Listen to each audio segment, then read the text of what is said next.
So I thought this picture or this little tableau, sort of 3D, 2D tableau, would be the perfect metaphor slash symbolism for all things of childlike memory, along with the passage of time, along with the Cars. The Cars, the Cars, the Cars, since I don't have a Cars album on hand. I'm amazed I have any albums on hand, but hell. Since I listen to all my music online anyway at this moment, which I finally should have done. I never got into the whole uploading music and paying for it again because I just figure I have so many tapes and CDs that why would I want to pay for music again? And now with YouTube, you can get it all for free. Don't tell anyone I said that though, because they'll take it away. They're taking more and more things away as we speak. But this is not why I'm making this video, to advertise for music that doesn't have to be advertised because it's free. I'm making this video because I sort of miss my childhood, of which I consider my teenage years a part, and because, as you know, I'm sure Rick Ocasek just died. I actually met Ben Orr at a Dukakis rally back at like UMass. In the 80s, Ben Orr was speaking. I think it was a Dukakis rally. Anyway, you know, because I'm from Massachusetts and Michael Dukakis was like big in Massachusetts back in the 80s.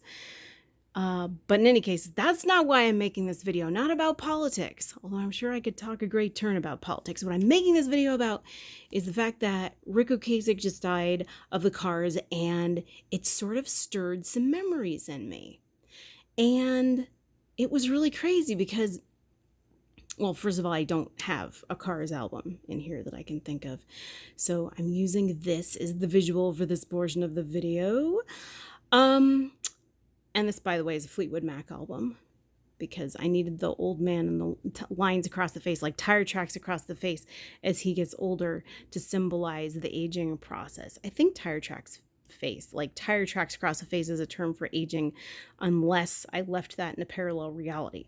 But nonetheless, Rick Ocasek passed. He was 75.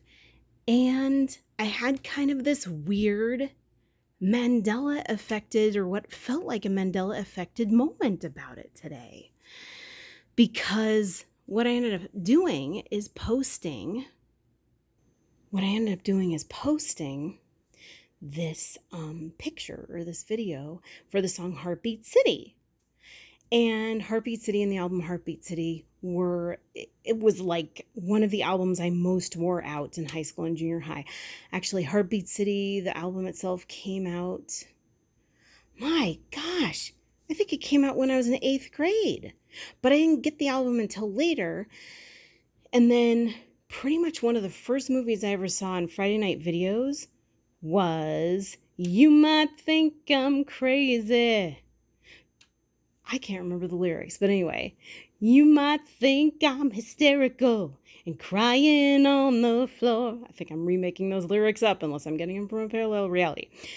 But regardless, it was just so weird because I remembered that. That was like my first key memory of Rick Ocasek, but my second one, and one I cherish, I think, a little bit deeper, was the fact that I, in 10th grade, just practically wore out my Heartbeat City album, especially the song Heartbeat City.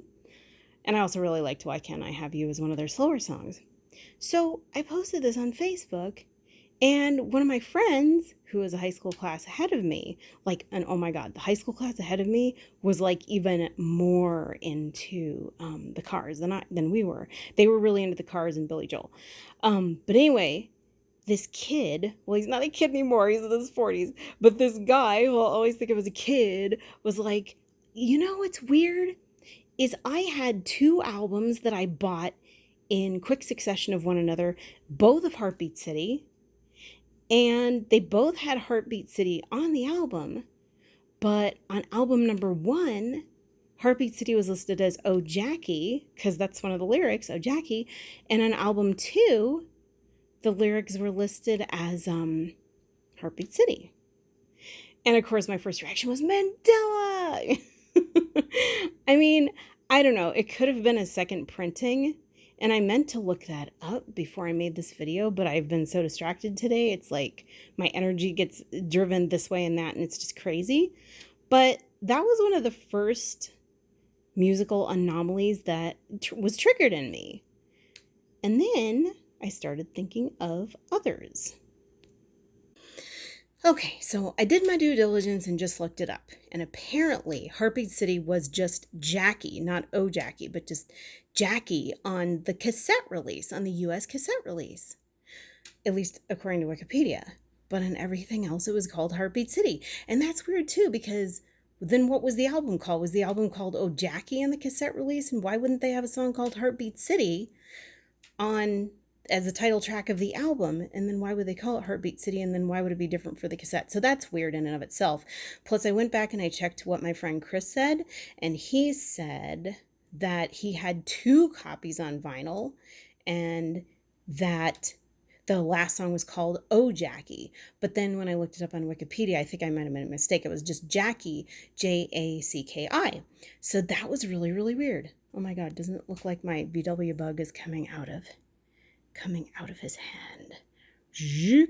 This car I've had since I was like in preschool, and I used to drive it around my mom and dad's braided rug. And you know how braided rugs, it like looks like it's a big snail and a big road, all these roads going in and out. So yeah, I played with my Hot Wheels cars. This is the only Hot Wheels car I have. I think it's a Hot Wheels. But anyway, it has good memories for me, and it's like one of the few toys I've kept from my childhood. And it's perfectly 70s too, if you look at it. But as I was saying,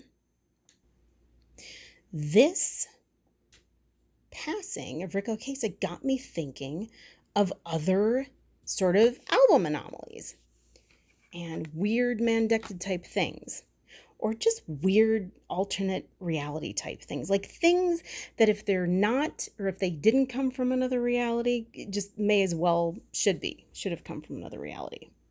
So what do I mean? Okay, so case in point, I made a video about this. It would be nice if it would be not upside down, back in the fall. And this, of course, is a chorus line. And the very, very first title track on it, well, the opening, the lyrics had changed. And I knew the song in and out because I took this record out of the library several times. And it was always, the lyrics were always the same. And we sang it in chorus. The lyrics were always the same. It was basically one singular sensation every little step she takes. One singular sensation every little step she takes. And the song had a very, very feminine feel to it. Like we were singing about a girl, and it was a guy smitten about a girl. Now it's he. I think there's a few she's at the end of it, but this is definitely a Mandela effect. I don't care what anybody says. And everybody else remembers it as such and that way. Okay, so that's the first one. Second one, of course, is... Hold on, let me open it. Queen, of course. We Are the Champions, my friends. And this is the only album I had it on for a long time. I got it in my 20s. And so was the Billboard, 1978. It had that song by Playa, Baby Come Back. I love that song. Oh wait, I don't think that's Player. But anyway, it had Baby Come Back on it. But the reason that I know that there was an a cappella of the world at the end of We Are the Champions is because it went in the song right after it. We Are the Champions was Hot Child in the City. And I would always hear that in my mind's eye. It's like, we are the champions of the world.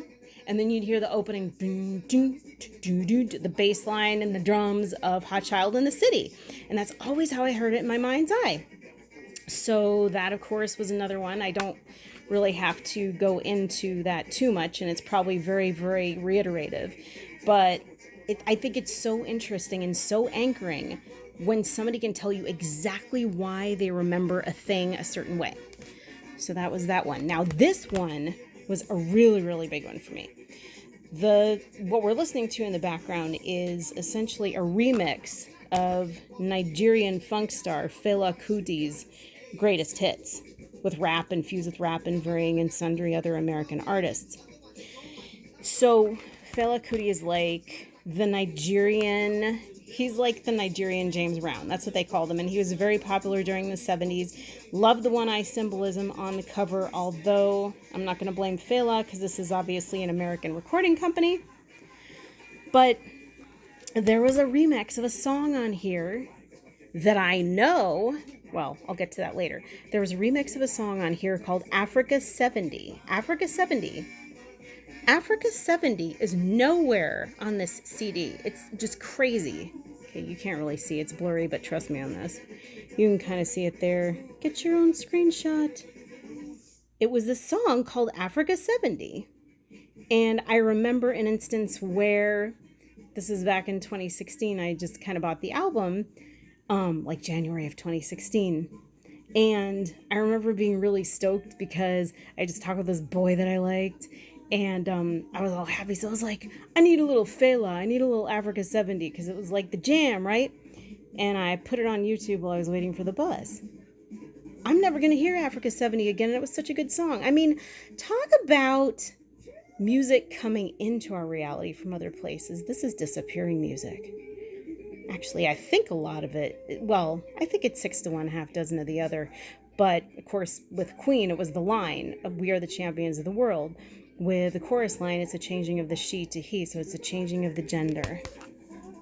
But, so that was really strange. And then this one's just a really little aside because I don't know how many of you guys remember the band Go West. They had a couple really big top 40 hits. The first one was Call Me, Call Me, no time to hesitate, we must communicate. So anyway, that was song number 3 on this album. And then they had Don't Look Down, which was another greatest hit that came out a few years later. And it was just really strange because one of my friends, this is like totally his style of music, and he has no recollection of this band. And this is like a band that he totally would have been into in the 80s. I'm like, you do not know Go West? You have no... And we both grew up in Massachusetts. So, you know, sometimes I think different radio stations play different hits, but this was a pretty big top 40 hit back then. So I don't think it was just exclusive to the region that I lived in. But that was weird. Tell me you guys if any of you remember Go West, or if this is only a band that I grew up with. And of course, this Respective of Nothing is a really great Fleetwood Mac album. And if you guys haven't listened to it, they've got the song on it called, Hypnotize, which is about UFOs. You can't even see it. Oh well, what are you going to do? But one of the funniest and best albums I ever discovered, and I can't believe I didn't know about it when I was a kid because I was still pretty much into this artist, was this it was this album called Room Service. And the first side was called Appetizers and the second side was called Entrees. But the weird thing is I remember it singular, appetizer and entree. But as you can see, it's a little suggestive. They've got the lipstick stained cup. But it is by none other than Sean Cassidy. And it has the dorkiest... It's got the dorkiest album cover. Oh, and one of the first songs is called Are You Afraid of Me? And it sounds like in another parallel universe, it could have been done by the Bee Gees. Like, look it up on YouTube. You guys will see it on YouTube. Are you afraid of me?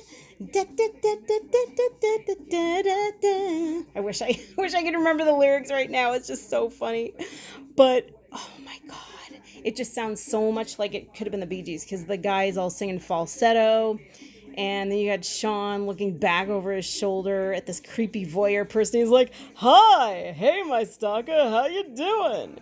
And it's weird because the guy looking in looks like a dude or a woman with a really 80s haircut. But this came out in 1979. So maybe she's got a Dorothy Hamill haircut. I don't know.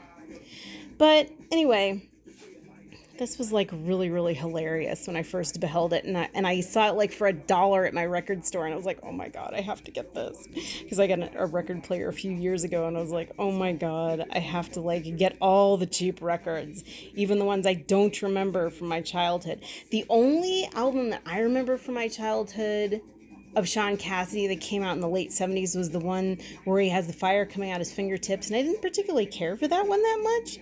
I definitely don't remember Room Service, though. So weird. Anyway, as far as Hypnotized, it all comes full circle because, if you look here, Hypnotized, it's about aliens.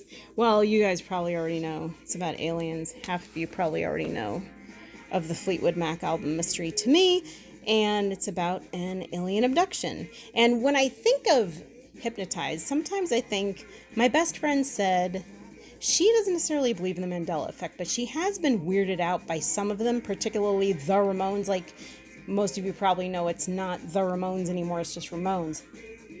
But she just said to me, I wonder if we're all hypnotized or something. Like, we're all under some weird MK Ultra, and then when we come out of that hypnosis, we see reality for what it is. Anyway, kind of weird, kind of funky, kind of great. Just let me know if you guys remember Jackie or Oh Jackie from the Cars album. If you had it on tape or on vinyl, and if that had a differing title for you. Tell me what your favorite car song is. I don't know. Just tell me any of your musical Mandela anomalies. All right, that's about all. Peace out. Okay, so one more sore point, just as an addendum or a further lamentation about the whole Africa 70s thing, is that I just don't want you guys to call me a liar. If you look on YouTube, Fela Kuti Africa 70, you will find snippets of a concert, but I've looked up Africa 70 and it seems like it's different songs under each Africa 70, so it sounds like it's a snippet of a concert, not an actual song. Ooh, what's on my bed? Anyway, so it's actually from a concert. It's not an actual song.